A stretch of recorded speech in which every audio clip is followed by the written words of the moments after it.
امرت ہے تیرے بول تو پیغام زندگی، امرت ہے تیرے بول تو پیغام زندگی، تیرے سوا نہیں کوئی آواز وقت کی، تیرے سوا نہیں کوئی آواز وقت کی۔ بسم اللہ الرحمن الرحیم۔ ناظرین اکرام، السلام علیکم ورحمۃ اللہ وبرکاتہ۔ الحصار کے پلیٹ فارم سے آپ کی خدمت میں حاضر ہیں۔ کل جو سعد اللہ پور منڈی بہاؤالدین میں دو احمدیوں کی شہادت کا واقعہ ہوا،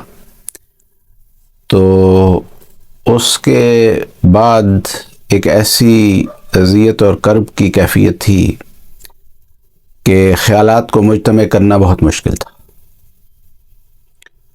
اور کل کا سارا دن وہ تصویر نظروں کے سامنے گھومتی رہی جو اس نوجوان کی تھی، جس کی عمر لگ بھگ 30 سال کی تھی۔ دوسرے بزرگ احمدی بھی وہ بھی سامنے ہی تھے، لیکن اس نوجوان کی تصویر خاص طور پر ایک اثر رکھتی تھی۔ تو بہت تکلیف کی حالت تھی، لیکن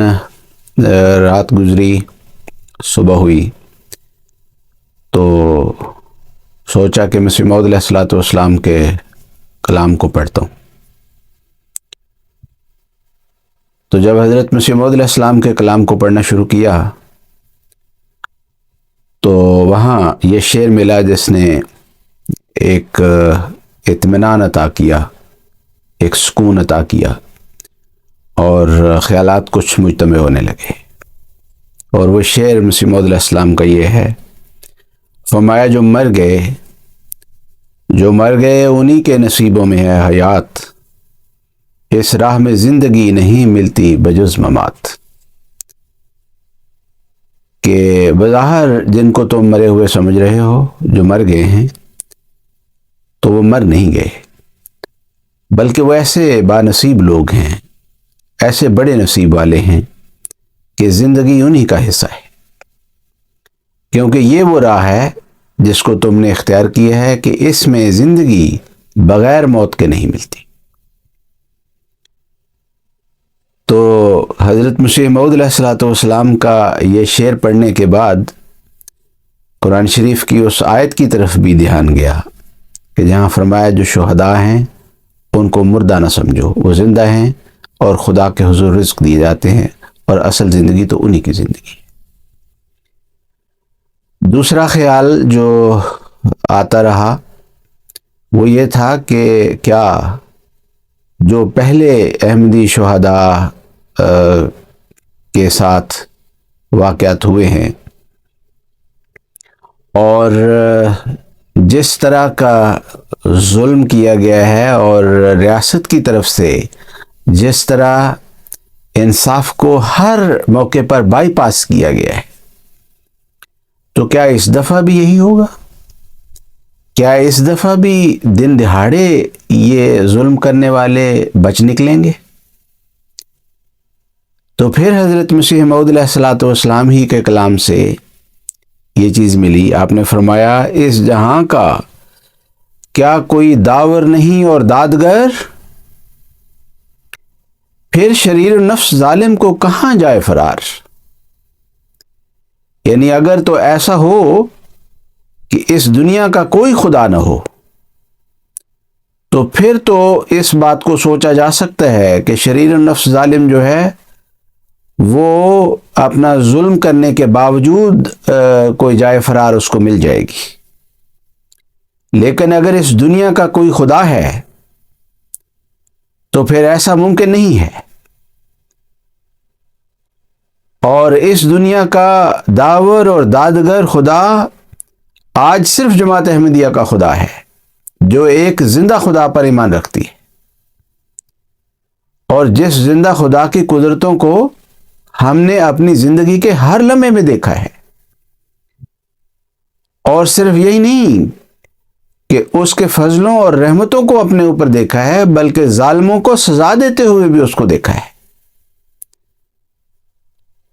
اور ان کو عبرت کا نشان بنتے ہوئے بھی ہم نے دیکھا ہے۔ اس لیے حضرت خلیفۃ المسیح رابع رحمہ اللہ نے جب 1984 میں ہجرت کی اور جس قانون کو بہانہ بنا کر زیادہ طور پر یہ ظلم کیے جا رہے ہیں، تو اس وقت ہی حضرت خلیفۃ المسیح رابع رحمہ اللہ نے لندن میں جو پہلی تقریر کی تھی، اس میں اسی مضمون کو بیان فرمایا کہ اللہ تعالیٰ ان کو کب تک ڈھیل دیتا ہے اور اس کی تقدیر کب وارد ہوتی ہے، یہ اس کا کام ہے، ہم اس پر چھوڑیں گے۔ لیکن جہاں تک ہماری ذات کا تعلق ہے، ہم نہ دعا کرنے سے پیچھے ہٹیں گے، نہ اپنے صبر کے پیمانے کو ٹوٹنے دیں گے۔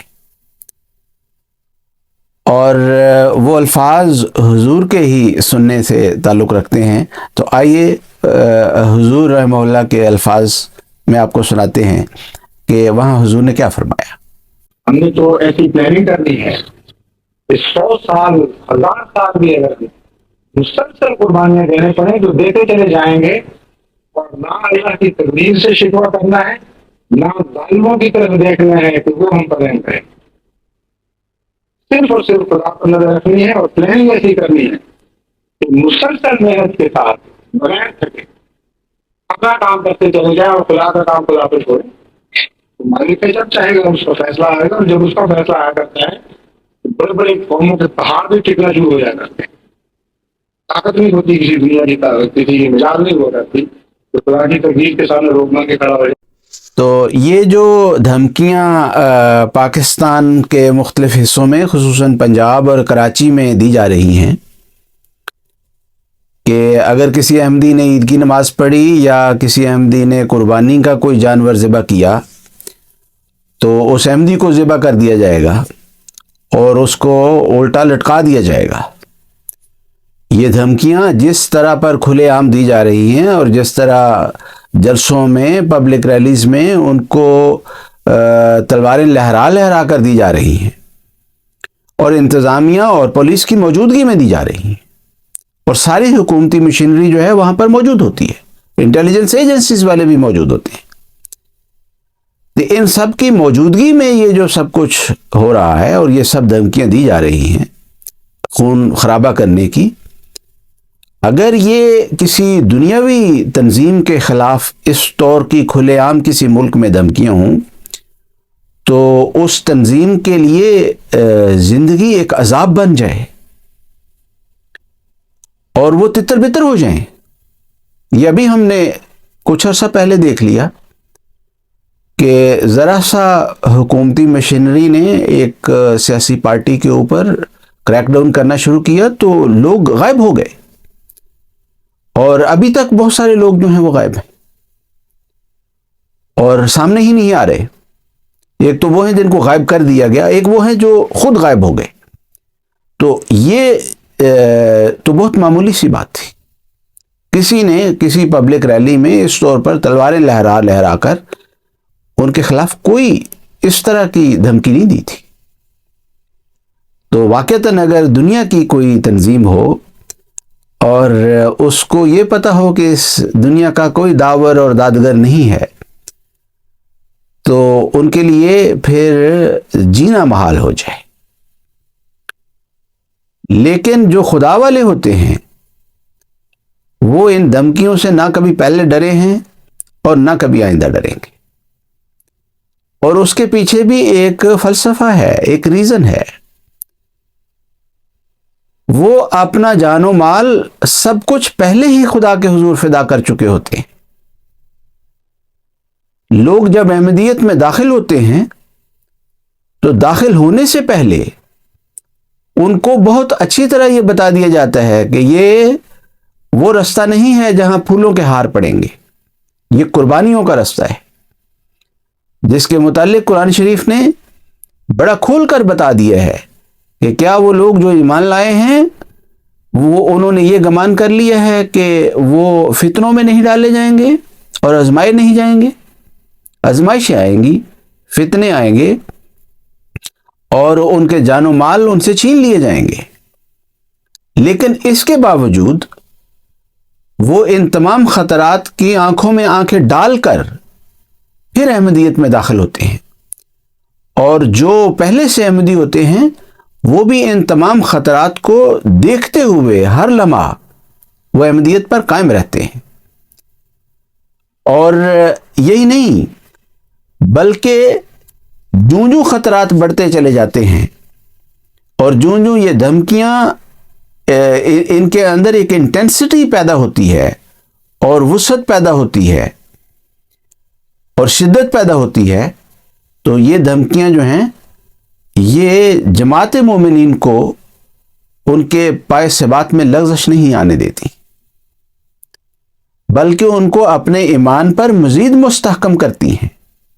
چنانچہ قرآن شریف نے ان باتوں کا بڑی تفصیل کے ساتھ ذکر کیا ہے۔ فرمایا جماعت مومنین کے سامنے جب یہ حالات ہوتے ہیں کہ انہوں نے قربانیاں پیش کرنی ہیں، تو فرمایا منہم من قضا نحبہ ومنہم من ینتظر، کہ وہ عملی طور پر قرآن کریم کی اس آیت کی تصویر بن کر زندگی کا ہر لمحہ گزارتے ہیں کہ وہ جنہوں نے قربانیاں پیش کر دیں انہوں نے پہلے سے نظریں مانی ہوئی تھی اور وہ اپنی نظروں کو پورا کر چکے، اور کچھ ایسے ہیں جو اپنی نظروں کے پورا کیے جانے کا انتظار کر رہے ہیں۔ لیکن جب وہ قربانی کرتے ہیں تو قربانی کرتے وقت ان کو یہ احساس نہیں ہوتا کہ وہ کوئی بہت بڑا تیر مار رہے ہیں، کوئی بہت اعلیٰ چیز ہے جو خدا کے حضور پیش کر رہے ہیں، بلکہ وہ اپنے رب کے سامنے اس طرح التجائیں کرتے ہیں، ربنا تقبل منا، اے خدا قربانی تو ہم نے پیش کر دی تیرے حضور، لیکن تیری ذات کے لائق نظر نہیں آتی، وہ حق جو ادا کرنا چاہیے تھا وہ حق ادا کرتے ہوئے ہم نظر نہیں آتے، تو اس لیے جیسی بھی حقیر قربانی ہے اس کو قبول فرما لے۔ اور دنیا داروں کی نظر سے دیکھیں تو وہ جو واقعہ جنگ کے میدان میں ہوئے ہے، جس کا ذکر حضور ایدہ اللہ تعالیٰ بن نصر العزیز نے اپنے خطبے میں بھی کیا تھا، حضرت حرام بن ملحان کا، کہ انہوں نے جب تیر ان کے لگا تو انہوں نے اپنے ہاتھوں پر وہ خون لیا اور اپنے چہرے پر مل کے کہا کہ فزت برب الکعبہ تھے، کہ رب کعبہ کی قسم میں تو کامیاب ہو گیا۔ تو یہی وہ بات تھی کہ جنہوں نے نظریں مانی تھیں ان کی نظریں جب پوری ہوئی تو انہوں نے کہا کہ یہی کامیابی تھی جس کے لیے ہم دعائیں کرتے تھے، لیکن ساتھ کے ساتھ اس قربانی کو قبول کیے جانے کی بھی التجائیں کرتے ہیں۔ حضرت مسیح موعود علیہ الصلوۃ والسلام نے اس مضمون کو اپنے اس شعر میں بیان فرمایا اسے دے چکے مال و جاں بار بار، ابھی خوف دل میں کہ ہیں نابکار۔ تو پاکستان کے حوالے سے ہی ہم نے 53 گزارا، 74 گزارا، 84 گزارا، 2010 گزارا، پھر اس کے بعد جو تخت ہزارہ میں ہوا، جو مونگ رسول میں ہوا، جو لاہور میں ہوا، تو یہ سارا ہم نے گزارا ہے، لیکن اس کے باوجود ایک ہی دل سے آواز اٹھتی ہے کہ اے خدا ہم نالائق ہیں، ہم نابکار ہیں، تیرے حضور حاضر ہوں گے تو کس حال میں حاضر ہوں گے؟ کیا ہم اس لائق ہیں کہ تیرے حضور قبول کیے جائیں؟ اگرچہ جان و مال بار بار دے چکے ہیں۔ اگر ان احمدیوں سے کبھی جا کے کوئی انٹرویوز کر کے دیکھے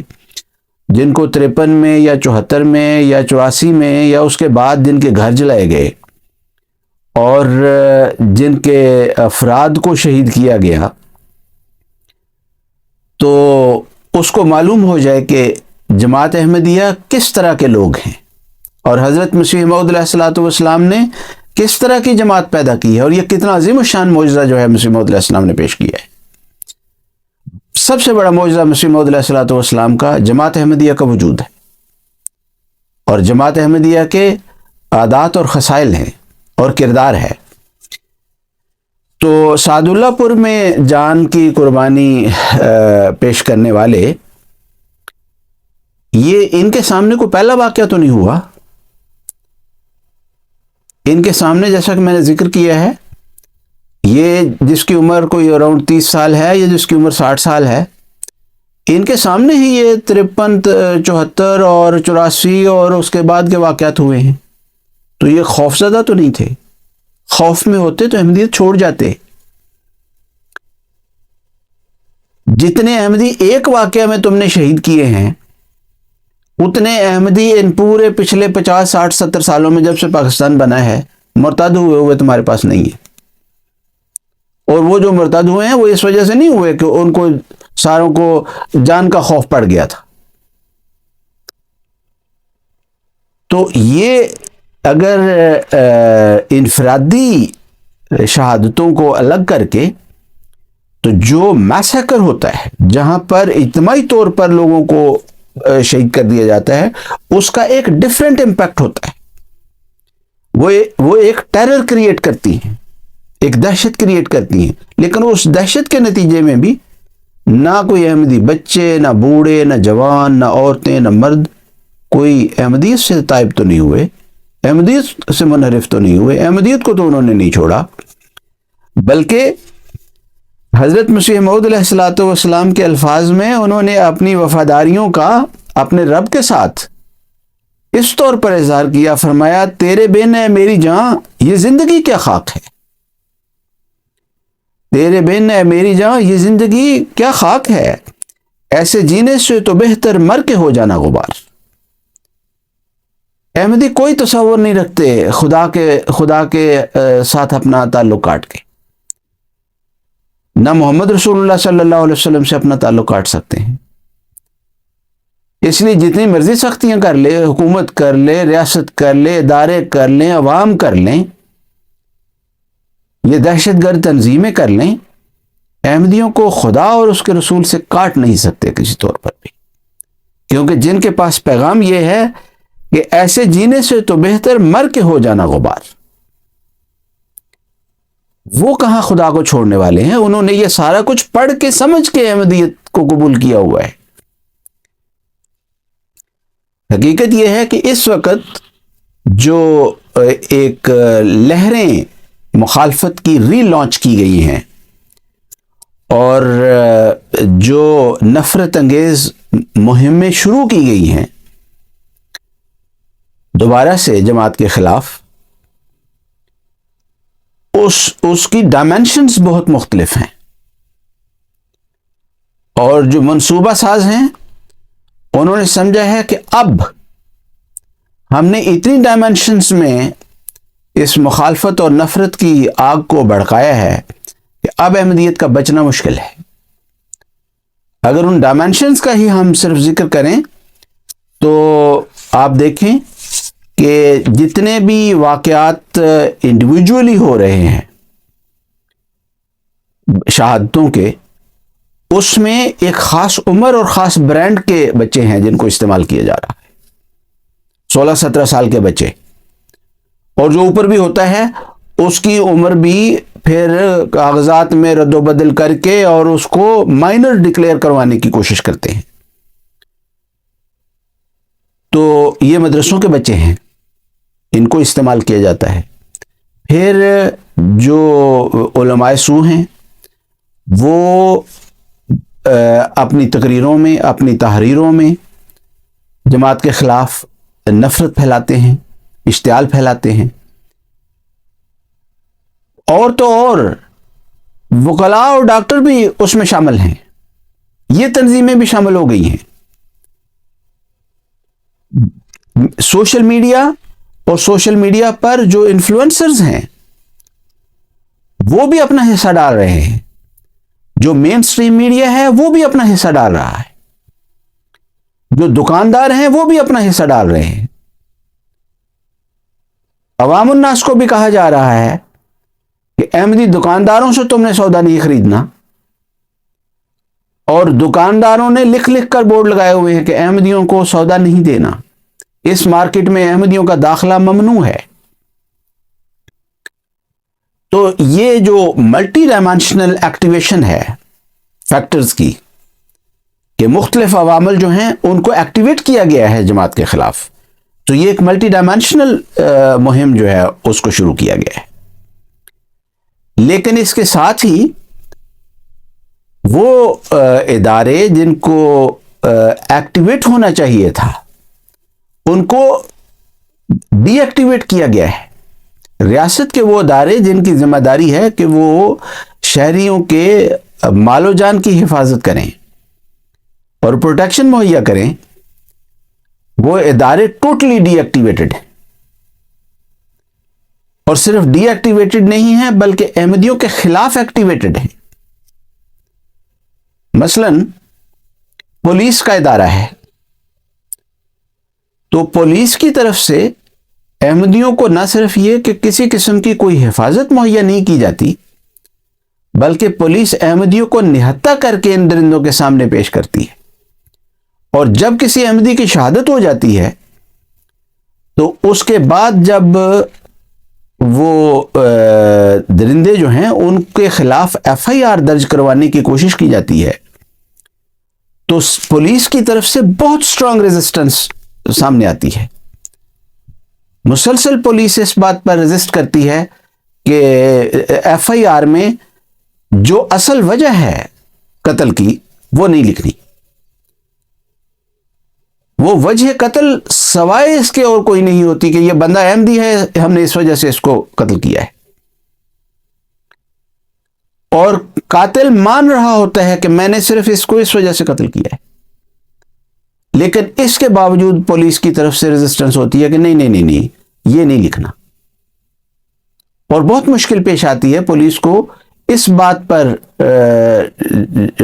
مجبور کرنے پر کہ ایک حق ہے، سچ ہے، ہم نے یہی لکھوانا ہے، نہیں تو نہ درج کرو ایف آئی آر.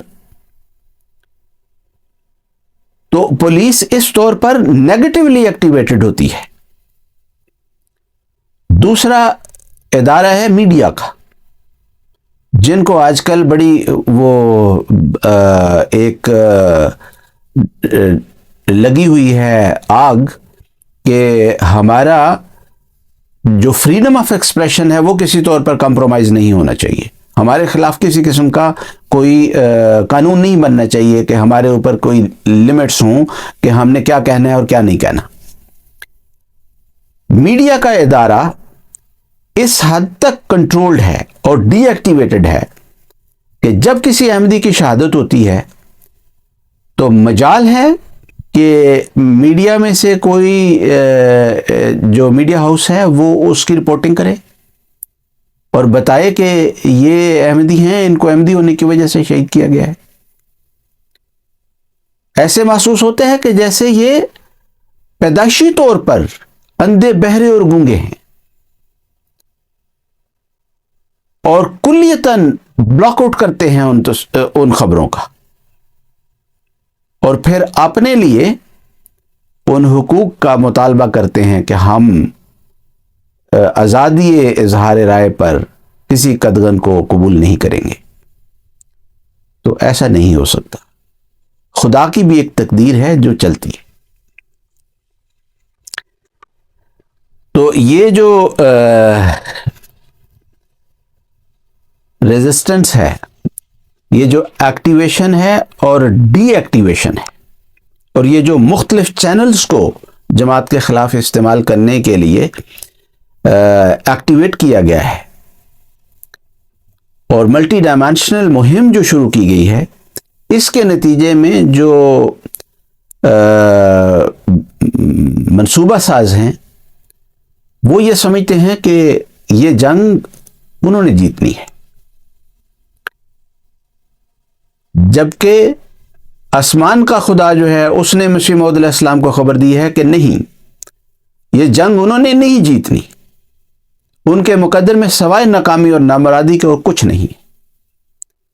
حضرت مسیح موعود علیہ السلام نے یہ اسی ملٹی ڈائمینشنل جنگ کا ذکر کرتے ہوئے فرمایا، مجھ پر ہر ایک نے وار کیا اپنے رنگ میں، یعنی جو مولوی ہے وہ مسجد کا ممبر استعمال کر رہا ہے، جو سوشل میڈیا انفلوئنسر ہے وہ سوشل میڈیا کو اختیار کر رہا ہے، جو وکیل ہے وہ قانون کو اختیار کر رہا ہے، جو ڈاکٹر ہے وہ اپنے پیشے کو اختیار کر رہا ہے، جو پولیس والا ہے وہ اپنے پیشے کو اختیار کر رہا ہے۔ تو فرمایا مجھ پر ہر ایک نے وار کیا اپنے رنگ میں، آخر ذلیل ہو گئے انجام جنگ میں۔ تو منصوبہ سازوں کے لیے یہی پیغام ہے کہ مت سوچو کہ تم نے جیتنا ہے، تم جیت نہیں سکتے، اس لیے کہ خدا ہماری طرف ہے، وہ ہماری سائڈ پہ کھڑا ہے۔ اور یہ جو تم اپنی طرف سے جماعت احمدیہ کے خلاف نفرت کے بیج بو رہے ہو، یہ قرض ہے، واپس ملے گا تجھ کو یہ سارا ادھار۔ اس نفرت نے واپس آپ کے اوپر پلٹنا ہے اور واپس آنا ہے۔ حضرت مسیح موعود علیہ الصلوۃ والسلام نے تمہارے جیسے ہی کاشتکاروں کو مخاطب کر کے فرمایا، نوع انسان میں بدی کا تخم بونا ظلم ہے، وہ بدی آتی ہے اس پر جو ہو اس کا کاشتکار۔ جو کاشتکار ہوتا ہے اس بد بیج کا، یہ بدی اسی کے اوپر آیا کرتی ہے اور وہ اپنے مقاصد میں ناکام اور نامراد ہوتے ہیں۔ چنانچہ تاریخ میں دیکھ لیں، بہت دور جانے کی بات نہیں ہے، ممتاز دولتانہ اپنے مقاصد میں کلیتاً ناکام ہو گئے اور اس کے بعد ان کی سیاست کا نام و نشان مٹ گیا۔ کہاں گیا بھٹو جس کو وہ طاقت نصیب تھی سول حکومت میں جو آج تک کسی کو نہیں ہوئی، اتنی پاپولیرٹی تھی؟ ضیاء الحق کہاں گیا؟ خدا کی تقدیر نے ان کو عبرت کا نشان بنا دیا۔ اور یہ جو موجودہ منصوبہ ساز ہیں، انہوں نے اس ملٹی ڈائمینشنل مہم میں سوشل میڈیا انفلوئنسرز کو بھی استعمال کیا ہے، جس کا ذکر ہم اگلے پروگرام میں انشاءاللہ کریں گے۔ جزاکم اللہ تعالی و احسن الجزاء۔ السلام علیکم ورحمۃ اللہ وبرکاتہ۔